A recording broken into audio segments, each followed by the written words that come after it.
School shooting sa Tacloban. I'm sure nabalitaan nyo guys.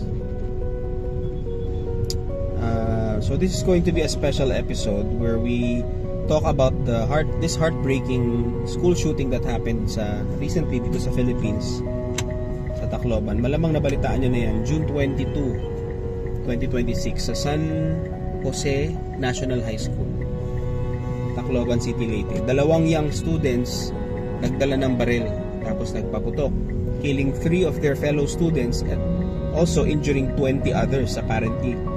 Sobrang sakit na balita nito. Bata pa sila, so dapat nag-aaral, naglalaro, pero biglang naging victims ng karahasan. Maraming tanong ang bumabalik sa isip natin pag nakakarinig tayo ng mga ganyang klaseng balita. Diba? Bakit nangyari yan? Saan papunta bayan natin pag may mga ganyan? Anong ginagawa ng government para mapigilan yung mga ganyang scenario? Pero today, we will look to the Bible for answers. Also comfort and hope. Hindi tayo magre-rely sa sarili lang natin na kaisipan, kundi sa word ni Lord, word ni God, sa Bible. So yung recent tragedy na yan in Tacloban reminds us how broken our world is because of sin. 2 teenage boys, 14 and 15 years old, they planned this attack reportedly because of bullying. They used guns and caused so much pain in just minutes. This is not normal. Dapat ligtas ang paaralan natin, paaralan para sa mga bata, di ba? Pero sa gitna ng ganyang klaseng kaganapan, ang Diyos malapit sa mga suffering, sa mga taong who are suffering.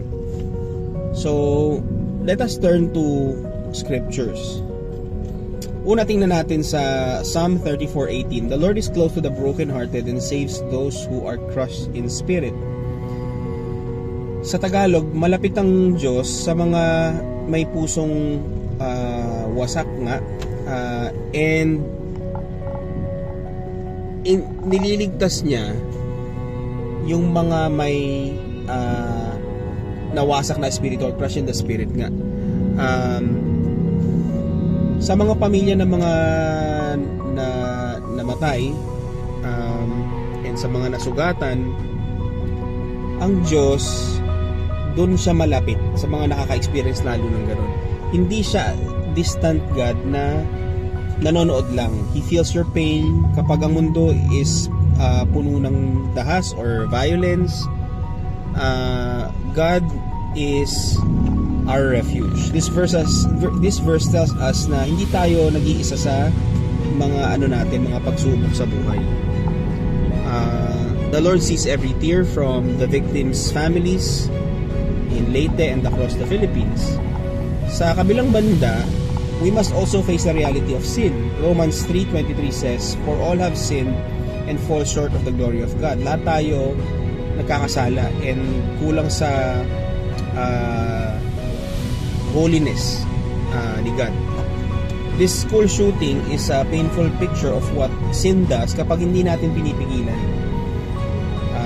Bullying, galit at impluwensya ng violence, posible sa games daw or sa social media.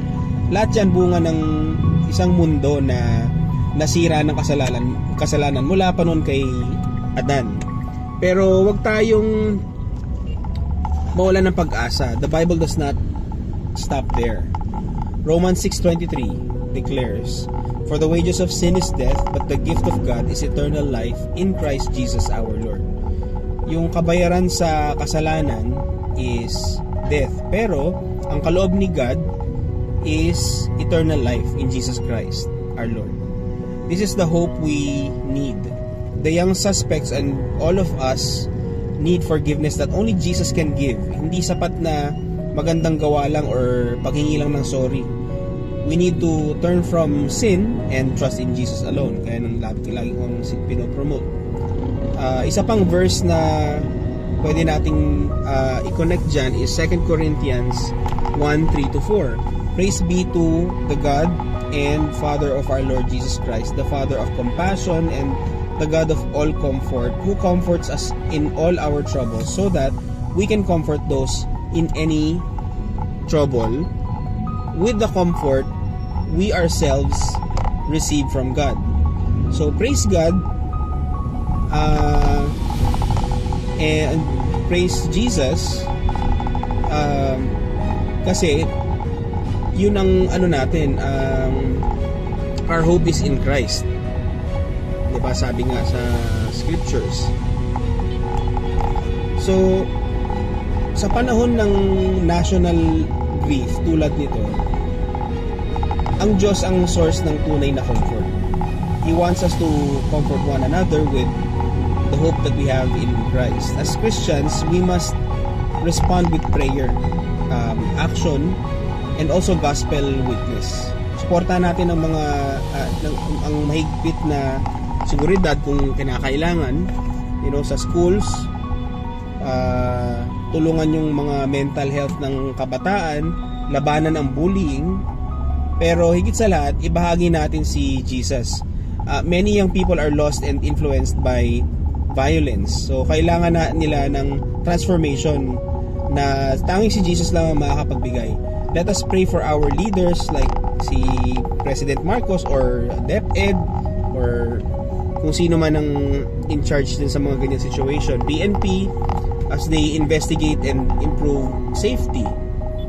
Pray for the families in Tacloban who are mourning. And as I end this episode, let us remember that tragedies like that in Tacloban, yung school na yan, shooting,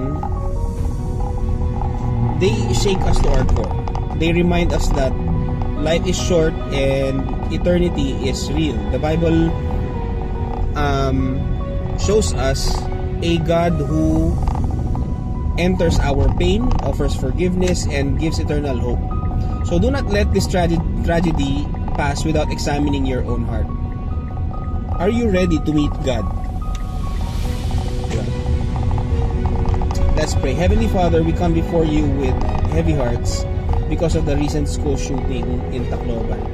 Comfort the grieving families, heal the injured students, and touch the hearts of the young suspects. Forgive our nation's sins and turn us back to you. Give wisdom to our leaders and protection to all our schools. Thank you for your word that gives us hope in Jesus. In the mighty name of Jesus Christ. Amen. Yun lang po, and once again, if this message has blessed you and inspired you, please like and share and comment. And if you have questions or concerns, just ask, And remember again to turn from your sins, trust in Jesus alone for your salvation, not in your good works, and He will transform your life. God bless everyone.